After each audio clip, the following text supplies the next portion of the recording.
वालेकुम सामीन, welcome to my channel दिल की बातें बाय मोना। हमारी आज की स्टोरी का नाम है अजनबी। वो वकील था और अदालत जा रहा था। सड़क पर उसने एक आदमी को देखा जो एक औरत को मार रहा था। उसने गाड़ी रोकी और उतर के गया। उस आदमी को रोका। उसने उससे भी गाली निकाल दी। मुबश्शिर को गुस्सा आया। वो एक वकील था। उसने एक जन्नाटेदार थप्पड़ उसे रसीद किया। उसका सर घूम गया।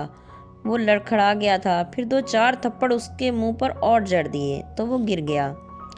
मुबश्शिर ने उसे पकड़कर अपनी गाड़ी में फेंका और उस औरत को भी बैठने का कहा। उसे सीधा ले जाकर थाने बंद करवा दिया। वो वकील था, सारे दाव पेच जानता था। उस औरत ने बताया कि ये मेरा शौहर है, काम भी नहीं करता और मारपीट भी बहुत करता है। मुझे इसके साथ नहीं रहना, मुझे छोड़ता भी नहीं। मुबश्शिर ने कहा, आज के बाद तुम्हारे साए से भी दूर रहेगा। मुबश्शिर उसे अपने दफ्तर ले गया और उसका केस तैयार करके दायर कर दिया। उसने उसे पूछा कि घर कहाँ है और वालिदैन कहाँ हैं और मोबाइल नंबर मांगा। उसने सब बता दिया। मुबश्शिर ने कॉल करके उनको बुला लिया। वो लोग आते ही उस लड़की से झगड़ने लगे। उसने कहा, मैं तंग आ गई हूँ। उसने सब बताया लेकिन वो नहीं मान रहे थे। उनके हिसाब में वो ही गलत थी। मुबश्शिर ने कहा, तुमने नहीं जाना इनके साथ या जाना है, एक फैसला कर लो। किसी का बाप भी तुम्हें नहीं ले जा सकता मेरे पास से।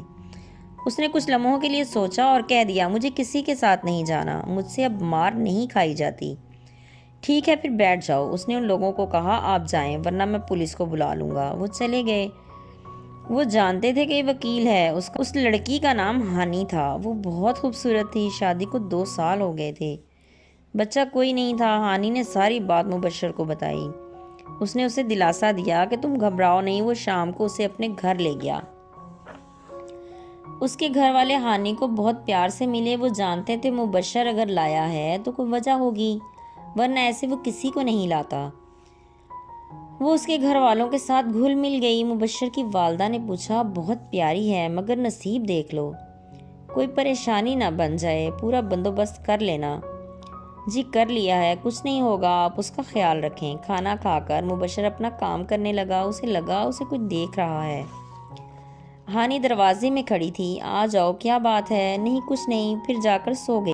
मुबश्शिर ने उसे कहा कि परेशान होने की ज़रूरत नहीं है। वो 2 मिनट रुकी फिर चली गई। वो खुश लग रही थी। मुबश्शिर अपने काम में मसरूफ़ हो गया। सुबह हानि के केस की हियरिंग थी। मुबश्शिर थक कर उठा, फिर बाहर गया पानी लेने तो हानिद को देखने चला गया। वो उसकी वालदा के पास लेटी हुई थी और सो रही थी। बहुत मासूम लग रही थी। उसके चेहरे पर निशान थे। उसे गुस्सा आ गया कि ऐसे जानवर लोग भी दुनिया में हैं। फिर जाकर सो गया। सुबह उसने माँ से कहा कि हानि को कपड़े दे दें, कोई आज उसे अदालत लेकर जाना है, फिर बाद में मैं खुद ही देख लूँगा। नाश्ता करके वो अदालत के लिए निकल पड़ा। अपने चैम्बर में हानि को बिठाया और ख़ुद बाहर चला गया। फिर हानि को अपने असिस्टेंट से कॉल पे अदालत में लाने के लिए कहा। उन्होंने हानि से पूछा तो उसने बता दिया कि मेरी ज़बरदस्ती शादी की, लेकिन वो मुझे मारता पीटता है, इसलिए मैं उसके साथ नहीं रहना चाहती। फिर मुबश्शिर हानि को अपने ऑफिस में ही ले गया। उसे वहाँ छोड़कर असिस्टेंट को समझाकर अपने बाकी केसेस देखने चल दिया। फ्री होकर उसने हानि को लिया और घर आ गया। खाना खाकर थोड़ी देर सो गया। अचानक आंख खुली तो हानि उसे ही देख रही थी। वो उसके अचानक जागने पर डर गई थी। क्या हुआ? नहीं कुछ नहीं, सब बाहर गए हैं, किसी की डेथ हो गई है मोहल्ले में।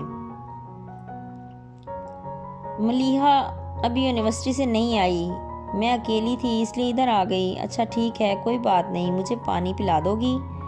जी अभी लाई। वो पानी का गिलास प्लेट में रख कर ले आई। हानि पढ़ी लिखी हो? जी मैंने एफए किया है। अच्छा, और जिससे शादी हुई वो अनपढ़ था और पागल भी। वो हंस दिया। अब जान छूट जाएगी तुम्हारी सारे पागलों से। वो भी हंस दी। फिर वो अपना काम करने लगा। हानि वहीं बैठी उसे देखे जा रही थी। फिर उसकी वालदा आ गई। पड़ोस में सरकारी स्कूल की प्रिंसिपल थी, उनकी डेथ हो गई थी। थोड़ी देर में जनाजा था। मुबश्शिर ने कहा, मैं जाऊंगा अभी। वो उठ गया और बाहर चला गया। 2 दिन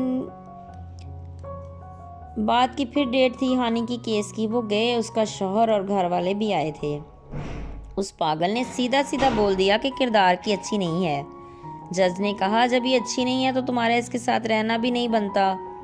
پھر دوسری ہی ہیئرنگ میں ہانی کو خلا مل گئی۔ اس نے جج کے سامنے کہہ دیا میں جہاں رہ رہی ہوں محفوظ ہوں، مجھے کسی کے ساتھ نہیں جانا، میں عاقل بالغ ہوں، اپنا فیصلہ خود لے سکتی ہوں۔ اس طرح وہ آزاد ہو گئی۔ مبشر اسے واپس اپنے گھر لے آیا۔ اب 3 مہینے تھے، اس کی عدت بھی پوری ہونا تھی۔ وہ مبشر کے گھر ہی رہ رہی تھی۔ مبشر کی بہن بچوں کو ٹیوشن پڑھاتی تھی، ہانی اس کی مدد کرنے لگی، وہ بھی بچوں کو پڑھاتی۔ ہانی خوش تھی، وہ واقعی بہت خوبصورت تھی اور اخلاق کی بھی بہت اچھی تھی۔ وہ گھر کے کاموں میں بھی ہاتھ بٹاتی۔ مبشر کے سارے کام وہ خود کرتی تھی، اس کا روم بھی خود صاف کرتی۔ وہ ان کے ساتھ ہر جگہ جاتی، ان کی فیملی کا حصہ بن چکی تھی۔ ملتے ہیں نیکسٹ پارٹ میں۔